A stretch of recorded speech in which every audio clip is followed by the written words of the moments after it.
വിശുദ്ധ മത്തായി അറിയിച്ച നമ്മുടെ കർത്താവ് ഈശോമിശിഹായുടെ പരിശുദ്ധ സുവിശേഷം 25-ാം അധ്യായം 31 മുതൽ 40 വരെയുള്ള തിരുവചന ഭാഗങ്ങൾ.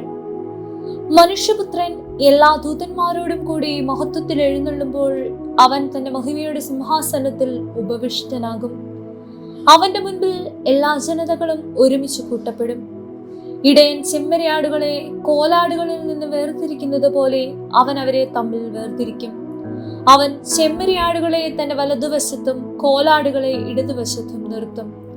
അനന്തരം രാജാവ് തന്റെ വലതുഭാഗത്തുള്ളവരോട് അരുളി ചെയ്യും, എന്റെ പിതാവിനാൽ അനുഗ്രഹിക്കപ്പെട്ടവരെ, വരുവിൻ, ലോകസ്ഥാപനം മുതൽ നിങ്ങൾക്കായി സജ്ജമാക്കിയിരിക്കുന്ന രാജ്യം അവകാശപ്പെടുത്തുവിൻ.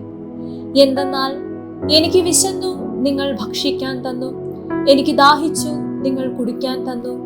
ഞാൻ പരദേശിയായിരുന്നു, നിങ്ങൾ എന്നെ സ്വീകരിച്ചു; ഞാൻ നഗ്നനായിരുന്നു, നിങ്ങൾ എന്നെ ഉടുപ്പിച്ചു; ഞാൻ രോഗിയായിരുന്നു, നിങ്ങൾ എന്നെ സന്ദർശിച്ചു; ഞാൻ കാരാഗൃഹത്തിലായിരുന്നു, നിങ്ങൾ എന്നെ അടുത്തു വന്നു.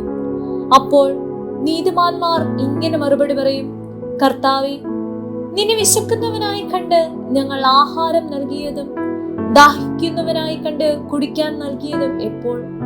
നിന്നെ പരദേശിയായി കണ്ട് സ്വീകരിച്ചതും നഗ്നനായി കണ്ട് ഉടുപ്പിച്ചതും എപ്പോൾ? നിന്നെ ഞങ്ങൾ രോഗാവസ്ഥയിലോ കാരാഗ്രഹത്തിലോ കണ്ട് സന്ദർശിച്ചത് എപ്പോൾ?